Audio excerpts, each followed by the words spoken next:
कांग्रेस के नगर कार्यालय में भारत जोड़ो आंदोलन को लेकर कांग्रेसियों ने की बैठक। कांग्रेसियों का कहना है कि कांग्रेस पार्टी का 137 साल का गौरवशाली इतिहास है। कांग्रेस पार्टी केवल एक राजनीतिक दल न होकर अपने जन्म से लेकर अब तक के सफ़र में सामाजिक बुराइयों को दूर करने के लिए समय समय पर आंदोलन के माध्यम से समाज एवं देश के उत्थान के लिए काम करती है और भारतीय जनता पार्टी देश की जनता को गुमराह करने और सांप्रदायिक सौहार्द बिगाड़ने तथा कमज़ोर और दलित वर्गों पर लगातार अत्याचार करने का काम कर रही है। इसी के चलते 13 अगस्त दिन शनिवार को भारी संख्या में भारत जोड़ो आंदोलन के तहत दिनेशपुर में रैली निकाली जाएगी।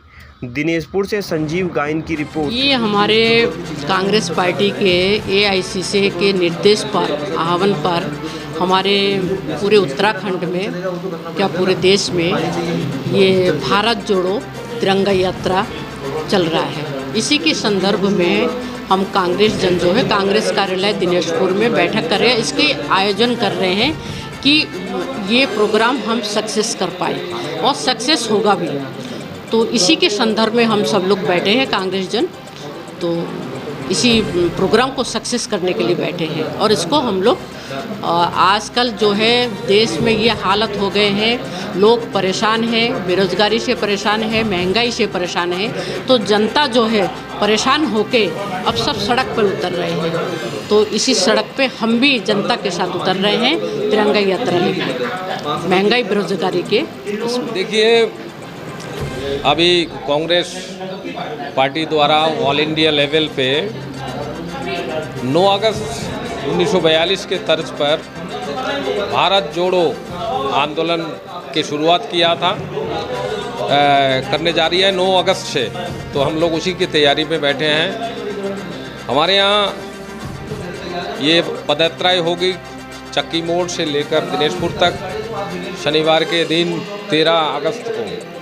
तो हम लोग उसी के व्यवस्था में लगे पड़े हैं। कैसे आपके क्योंकि पदयात्रा होगी उसमें माननीय यशपाल आर्या जी जो हमारे लीडर ऑपोजिशन हैं उत्तराखंड के, वो इस कार्यक्रम के मुख्य अतिथि होंगे और हम लोग उसमें कांग्रेस के लोग ज़्यादा से ज़्यादा लोग आएँ, इसके लिए तैयारी बैठक कर रहे हैं। फिर आप जानते हो जहाँ भीड़ है तो वहाँ कई तरह की व्यवस्था करनी होती है, उसी व्यवस्था के लिए बैठक है। आज़ादी को 75 वर्ष पूरे हो रहे हैं, तो इस वर्ष में पूरे देश भर के प्रत्येक ज़िले में 75 किलोमीटर की पदयात्राएं आयोजित की जा रही हैं। इसी क्रम में गदरपुर विधानसभा में 13 तारीख को चक्की मोड़ से लेकर दिनेशपुर तक पदयात्रा है, उसको तैयारियों को लेकर बैठक है। कल गदरपुर हुई थी, आज दिनेशपुर हुई है। कल से प्रत्येक गाँव में बैठक करेंगे, कांग्रेस जनों को आमंत्रित करेंगे, क्योंकि ये कांग्रेस के लिए गर्व की बात है। अगर आज़ादी की लड़ाई अगर किसी पार्टी ने प्रमुखता से लड़ी तो वो कांग्रेस के लोग थे। अगर शहादत दी तो कांग्रेस जनों ने दी। तो हम उनकी शहादत को याद करेंगे, उनके देश के प्रति उनके योगदान को याद करने के लिए। और इस समय जो देश में फर्जी राष्ट्रभक्त जो अपने आप को राष्ट्रभक्ति के ठेकेदार बता रहे हैं, उनकी पोल खोलने के लिए आवश्यक है कि हम प्रत्येक कांग्रेस जन सड़क पर निकले और इस महापर्व जो 75 वर्षीय जो महापर्व होने जा रहा है उसमें अपनी सहभागिता निभाएं।